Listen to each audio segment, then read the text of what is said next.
Good afternoon. I have an opportunity to talk with you for a little bit about a gap.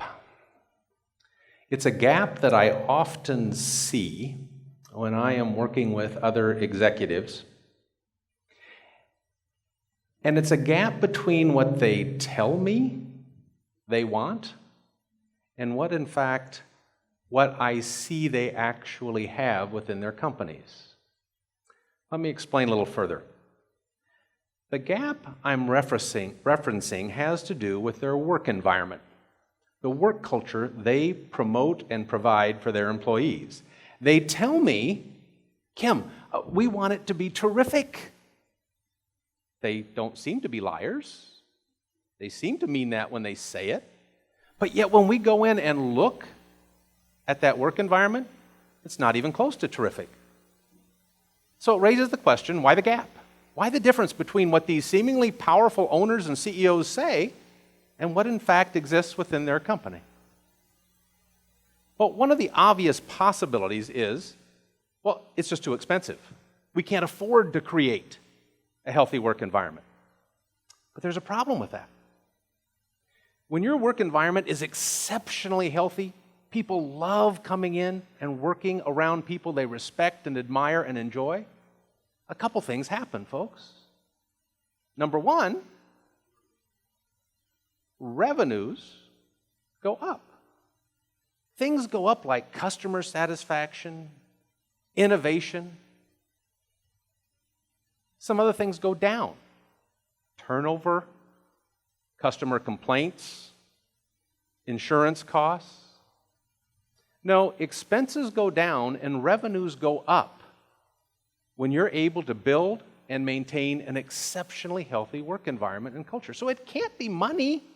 That can't be the reason that there's this gap between what they say they want and what they have in that work environment. So I want to consider briefly for you 4 other possibilities for why that gap's there. Number one, it could simply be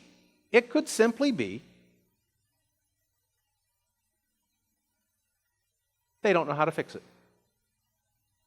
They don't know how to create a great culture. They really do want one. They just don't know how to do it. And they're so focused on doing the urgent over the important that they never get around to really focusing on how can we build an environment that can attract, build, and retain phenomenal people and give them the opportunity to do something they love doing in an environment they truly treasure. They just never get around to it. They're too busy with the next quarterly report. Now, there's another possibility. It's possible they know the culture's not very good, but they think they can fix it, even though there's no evidence they really know how to build a great culture.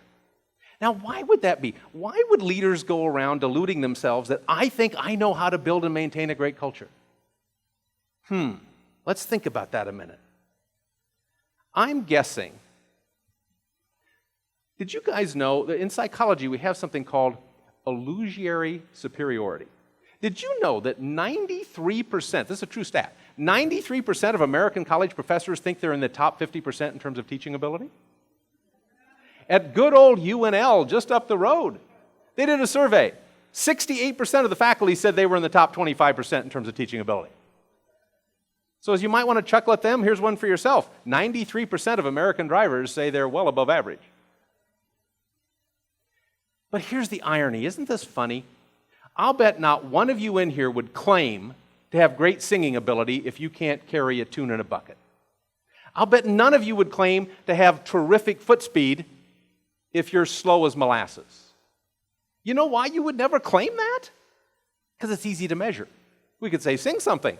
Let's go out and time you in a 40. We would all clearly recognize you can't sing and you can't run.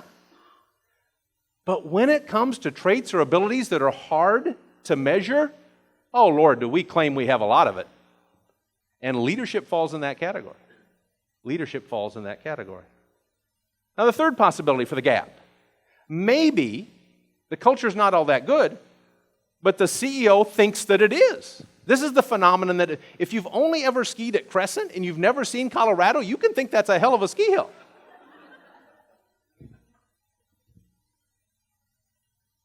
Now, the fourth possibility is the one that I see probably the most often. They say, Kim, we want a phenomenally healthy work environment for my employees. We absolutely want it. Until I start working with them or talking with them a little bit, and then say, no, wait a minute. You mean I would have to change my behavior? You mean, seriously, we would have to gut our evaluation system because it makes no stinking sense?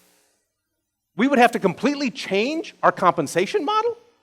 Whoa. You mean I would actually have to put people in supervisory roles who know how to lead people? Geez, I don't want it that bad. Badly, watch my adverbs on a campus. You know what they should really tell me is, I wouldn't mind if we had a good work culture. But they don't really want it. You see, these exceptional leaders that build these amazing work environments, guys, they are passionate about this. They know it's not going to happen because of a good CEO pep speech every quarter. It's not going to happen because we give away an employee of the month and a $50 gift certificate for crying out loud. That's not how great cultures are built. No, great cultures are built by a constant, never-ending focus on it. They're built by a myriad of small actions taken by leaders every day within that organization. Now, there's a couple things that these exceptional leaders also know. One of the first things, and it's one of the quickest to find out whether they really get this culture stuff, these unusually effective leaders know it's not about them. They understand that 80% of an employee's attitude about their environment, their loyalty to their company, it's not about the CEO. 80% of that attitude will be determined by their relationship with their immediate supervisor. Where the rubber meets the road in building and maintaining great culture is who you put in those immediate supervisor roles. And do you know, in American companies today, the two biggest criteria for how people become supervisors of human beings? Technical expertise and seniority. Now, here's the deal. The correlation between technical expertise and seniority is zero. I'm sorry, between technical expertise and leadership ability is zero. That means if you're picking your supervisors based on technical expertise, you may get lucky. You may put the right person there, but you might as well throw darts. And when you're talking about something as important as the cultural health of the organization, I suggest you do better than throwing darts.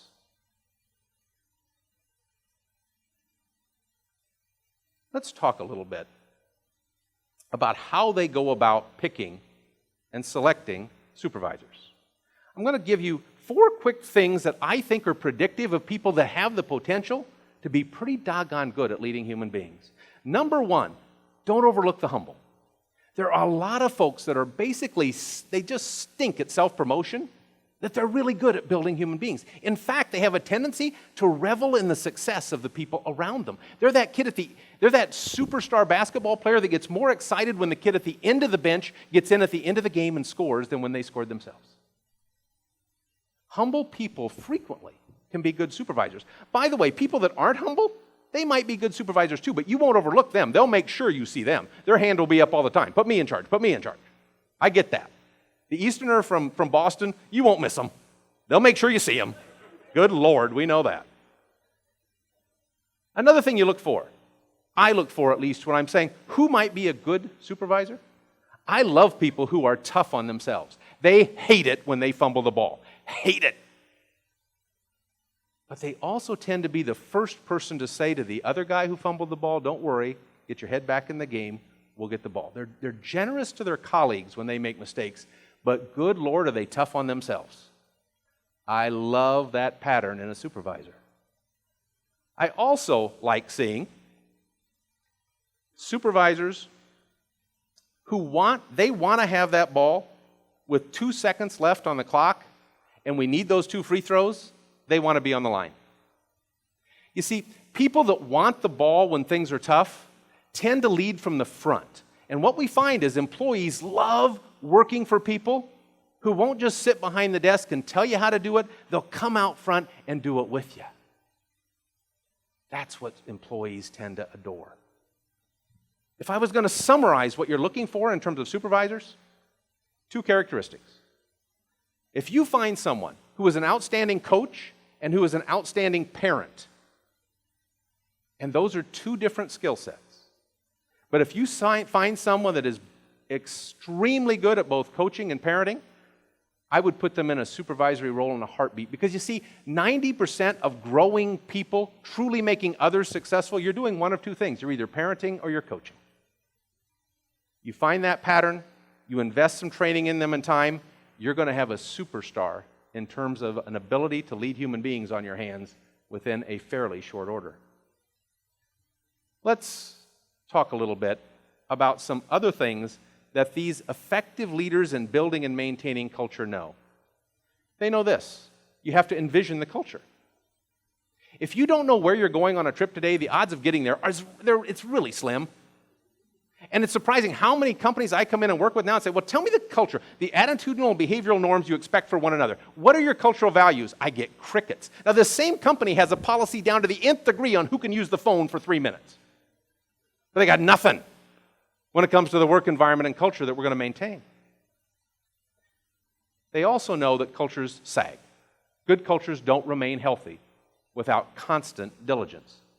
The good news on that is, if the culture is poor, it can be impacted dramatically if you bring in a good, effective leader. They can be fixed rapidly.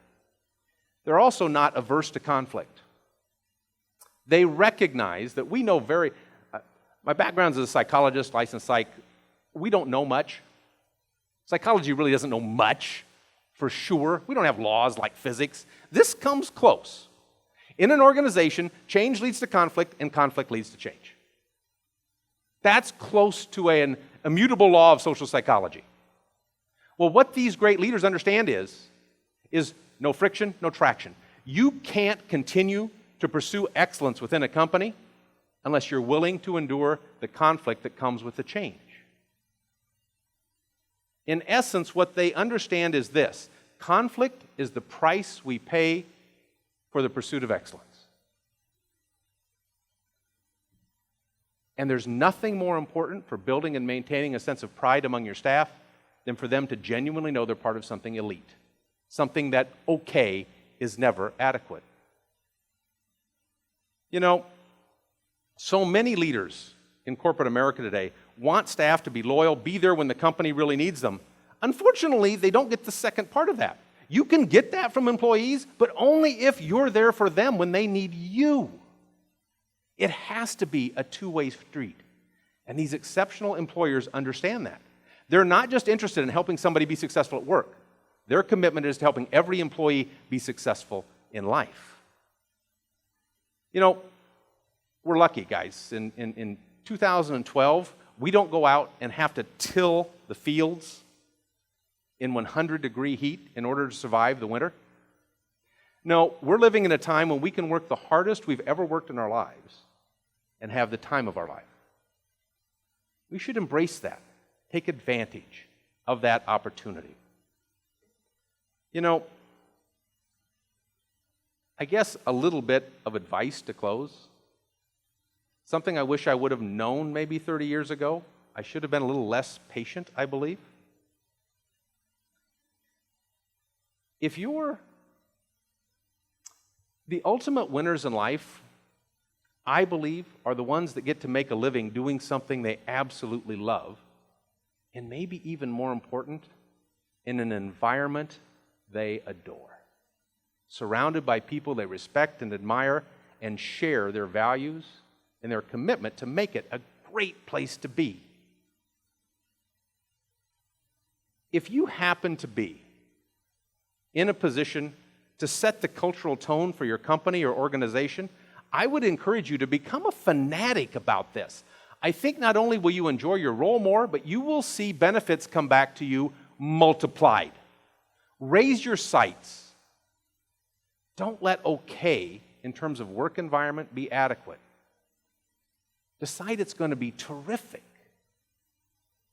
And if you aren't in a position to set the tone for your company, your organization, I still bet you can make a whale of a difference in your immediate work group. And if you can't make the difference you want there, I would encourage you, go find another place to work. I'm dead serious about this. Go find another place to work. And if you can't find another place to work that has values and a culture that you look forward to, you revel in, go start your own business. Go create your own environment. You see, there are times in life when we should settle. There are. Close enough. Not going to argue over a couple rows up or down where I'm sitting in an auditorium. Close enough. But the average American is going to spend 36% of your adult waking hours at work. A third of your adult life is going to be spent in a work setting. That's not one of the times, folks, that you should settle. This is one of those rare times, but an important one, when okay isn't even close to good enough. Thank you.